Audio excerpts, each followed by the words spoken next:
ఎవరైతే ఎర్లీగా జాబ్‌లోకి ఎంటర్ అయిపోతారో, ఎట్ ద ఏజ్ ఆఫ్ 22, 23, 24 కంతా ఇప్పుడు జాబ్స్ వచ్చేస్తున్నాయి. అందరికీ మంచి ప్యాకేజ్‌లు వస్తున్నాయి. ఓపెనింగ్ జాబ్ ఒక 6,00,000 ప్యాకేజ్, 12,00,000 ప్యాకేజ్ అంటే వాళ్ళు ఉన్న కంపెనీని బట్టి, వాళ్ళు చేస్తున్న టెక్నాలజీని బట్టి అందరికి మంచి అట్రాక్టివ్ ప్యాకేజ్ వస్తున్నాయి. సో, మరి ఉద్యోగం వచ్చి మంచి సాలరీ వచ్చిన వెంటనే ఇల్లు కొనుక్కోవడం మంచిదా? లేదంటే కారు కొనుక్కోవడం మంచిదా?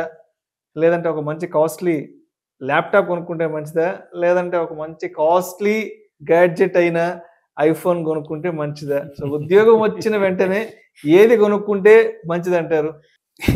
ఇవన్నీ ఏమంటారు వినడానికి చాలా బాగుంటాయి. బట్ ఫస్ట్ ఉద్యోగం వచ్చాక మాత్రం ఇవన్నీ కాదు కావాల్సింది ఏంటంటే, ఫస్ట్ థింగ్ ప్రాబబ్లీ మీకు ఇంపార్టెంట్ మీకు హెల్ప్ చేసిన వ్యక్తులకి మన పాత చింతకాయ పచ్చడి అనిపించినా గానీ, మీ పేరెంట్స్‌కి గానీ, మీ మదర్‌కి గానీ, ఫాదర్‌కి గానీ ఏమన్నా ఇవ్వాలంటే చిన్న గిఫ్ట్ ఇవ్వండి. ఫస్ట్ సాలరీ మాత్రం. బికాజ్ గుర్తుండిపోయే అంశం ఎవరికైనా సరే ఫస్ట్ ఉద్యోగం వచ్చాక.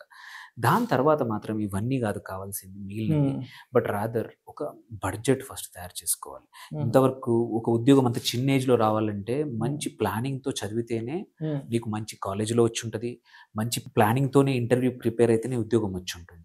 ఇన్ని రోజులు ప్లానింగ్‌కి అలవాటు పడ్డ వాళ్ళు సడెన్‌గా చేతిలో డబ్బులొస్తే ప్లానింగ్ లేకుండా ఖర్చు పెట్టేస్తాం. అలా గాకుండా దీనికి కూడా చిన్న ప్లాన్ వేసుకొని, ఇక్కడ కూడా మోస్ట్ ఇంపార్టెంట్ అందరూ చేసే మిస్టేక్ ఏంటంటే స్టాండర్డ్ అవసరం లేదు. స్టాండర్డ్ కన్నా కొంచెం బెటర్‌గా చేయాలి.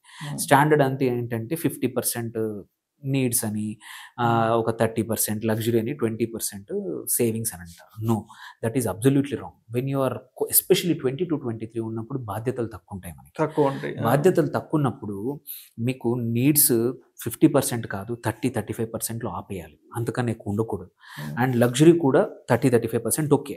బట్ సేవింగ్స్ మాత్రం క్లోజ్ టు 40-45% సేవింగ్స్ చేయగలగాలి. ఓకే. అలా చేసిన వాళ్ళే ఫైనాన్షియల్లీ ఇండిపెండెంట్ అయిపోతారు.